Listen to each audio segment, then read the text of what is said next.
Ok. Bon, vous avez ghosté, vous vous êtes détaché émotionnellement et physiquement d'un homme qui soufflait sans cesse le chaud et le froid sur votre relation. Un coup ça allait, un coup ça allait pas. Un coup je te veux, un coup je t'aime. Et puis quand c'est le moment de montrer son amour, il n'y a plus personne. Actuellement, il s'agit d'un homme qui n'arrive pas à dormir, qui ne trouve pas le sommeil, qui est extrêmement tourmenté.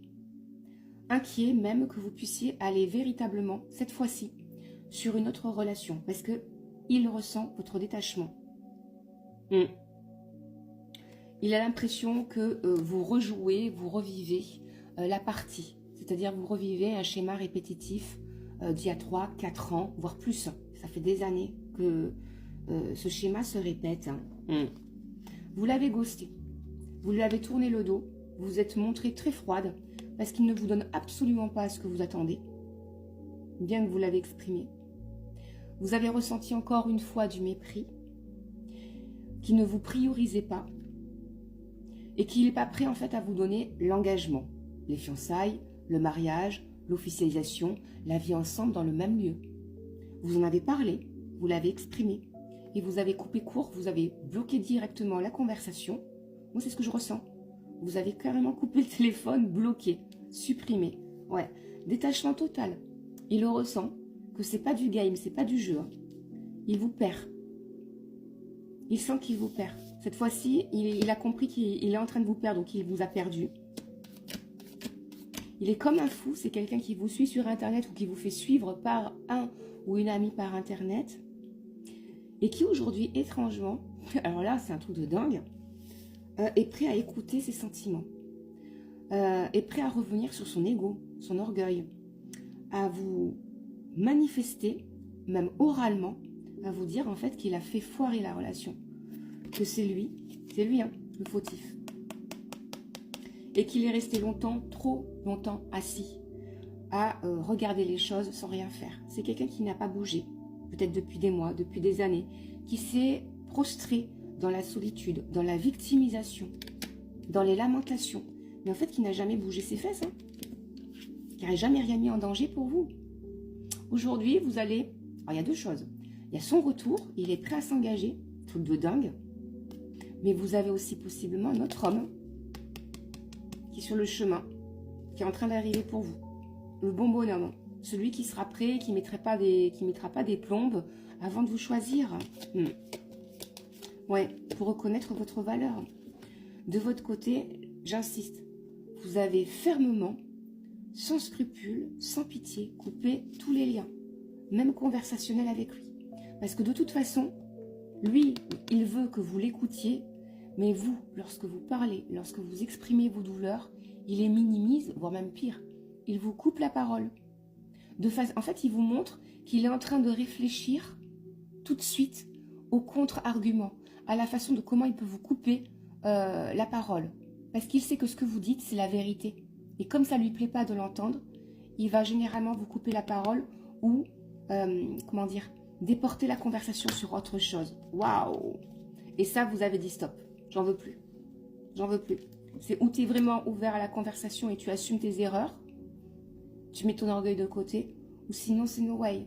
Je prends plus parce que j'ai aucune raison de t'écouter si toi, tu ne m'écoutes pas. Je ne me nourris plus d'illusions. Tu m'as bombardé d'amour, même récemment. C'est quelqu'un qui vous a bombardé d'amour, de jolis mots d'amour au téléphone. Truc de dingue. Qui a essayé de truquer la partie en se disant, elle est à moi, elle est acquise, je sais qu'elle m'aime, c'est elle qui bougera, c'est elle qui fera les choses. Il a eu tout faux. Et je pense qu'il est en train de prendre conscience qu'il a tout faux.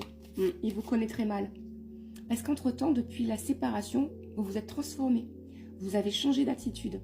Vous avez changé de mindset. Il a beaucoup de regrets. Il n'arrive pas à passer sur une autre femme. À passer sur une autre relation, c'est impossible. Il est tourmenté, il n'y arrive pas. Il a peut-être repris le sport.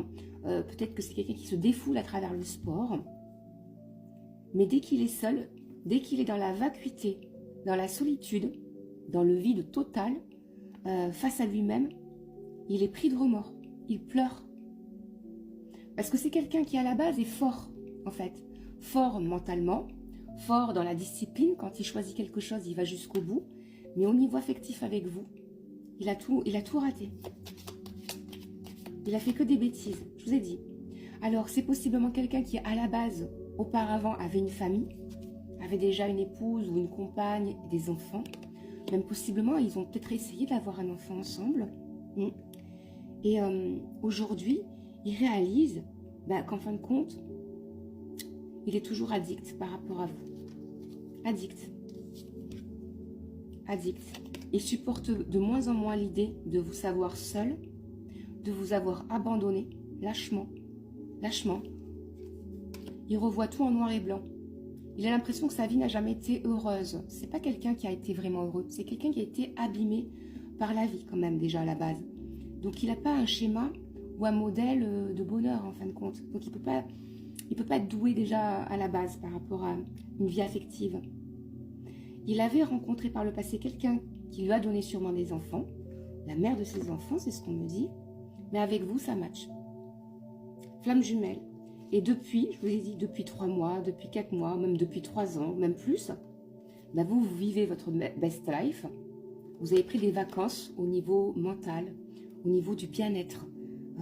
Le fait de vous être détaché de lui, vous vous êtes rendu compte que la relation était véritablement toxique, elle ne vous apportait rien, à part être malade, crisé. Ouais. Et là, vous êtes en paix. Il y a du manque au niveau de la sexualité, ça ressort. Vous avez souvent des pensées tournées vers cet autre, parce qu'au niveau charnel, il y avait quelque chose d'assez intense entre vous. Vous vous complétiez l'un et l'autre. Il y a le regret de ne pas avoir réussi votre relation. C'est-à-dire que vous avez eu du mal à accepter cette notion d'échec entre vous. Ça vous a brisé le cœur, cette relation, pendant des années. Et aujourd'hui, je dirais même que vous éprouvez la gratitude. Vous le remerciez indirectement parce que grâce à lui, vous vous êtes trouvé. Vous connaissez votre authenticité, True Colors.